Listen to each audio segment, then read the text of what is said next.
Assalamualaikum warahmatullahi wabarakatuh. Alhamdulillahirabbil alamin. Segala puji hanya bagi Allah Subhanahu wa taala yang telah memberikan kita nikmat iman, nikmat Islam, dan nikmat kesehatan sehingga kita bisa berkumpul dan bertemu dengan saya di video ini. Salawat serta salam semoga tercurah kepada Nabi Muhammad Sallallahu Alaihi Wasallam, keluarga, sahabat, serta para pengikut beliau hingga akhir zaman kelak. Hadirin sekalian yang dirahmati Allah, pernahkah kita merasa punya banyak waktu, lalu menunda pekerjaan dengan alasan nanti saja?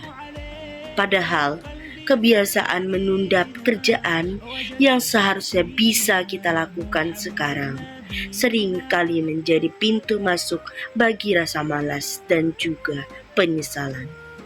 Menunda pekerjaan berarti mengulur waktu dan sesuatu yang semestinya segera diselesaikan.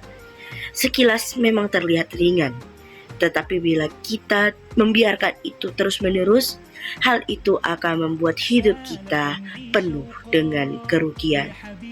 Rasulullah Shallallahu Alaihi Wasallam mengingatkan dalam sebuah hadis, gunakan perkara sebelum 5 waktu, masa mudamu sebelum masa tuamu, masa sehatmu sebelum masa sakitmu, masa kayamu sebelum kefakiranmu, masa luangmu sebelum kesibukanmu, dan masa hidupmu sebelum kematianmu.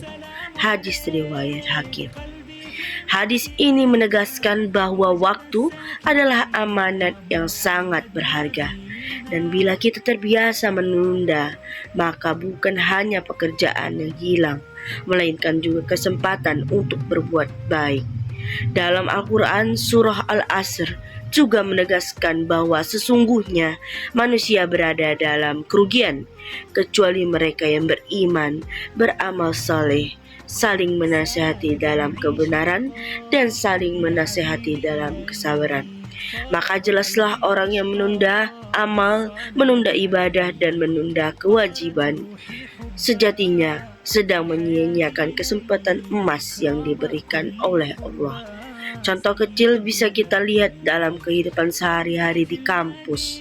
Seorang mahasiswa yang menunda belajar atau mengerjakan tugas biasanya akan menyesal menjelang ujian. Seorang pekerja yang menunda tugas akan kerepotan ketika tenggat waktu tiba, dan begitu juga seorang hamba yang menunda ibadah. Bisa saja ajal menjemput sebelum sempat ia melaksanakannya.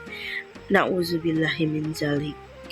Oleh sebab itu, penting bagi kita untuk melatih diri agar segera menyelesaikan pekerjaan dan tidak terbiasa menunda pekerjaan apapun. Cara yang paling sederhana adalah mulai dari hal kecil, melaksanakan tugas tepat waktu, menepati janji, atau melaksanakan sholat awal waktu. Gunakan disiplin waktu dengan membuat jadwal sederhana dan biasakan diri untuk konsisten. Hilangkan kebiasaan berkata nanti, karena kata itu seringkali berubah menjadi tidak sama sekali. Dan yang paling penting, ingatlah tujuan hidup kita selama ini, yakni setiap detik adalah kesempatan untuk dekat kepada Allah, kesempatan untuk berbuat kebaikan, dan kesempatan untuk membuat hidup kita lebih bermanfaat. Hadirin yang dimuliakan Allah, marilah kita sama-sama belajar menghargai waktu. Jangan biarkan kesempatan hilang karena kita sering menundanya. Hidup kita akan lebih berharga bila berani berkata sekarang dan bukan nanti. Semoga Allah memberi kita kekuatan untuk memanfaatkan waktu sebaik-baiknya dan menjadikan kita hamba-Nya yang tidak termasuk golongan-golongan yang merugi. Sekian pidato dari saya. Semoga bermanfaat untuk kita semuanya. Wassalamualaikum warahmatullahi wabarakatuh.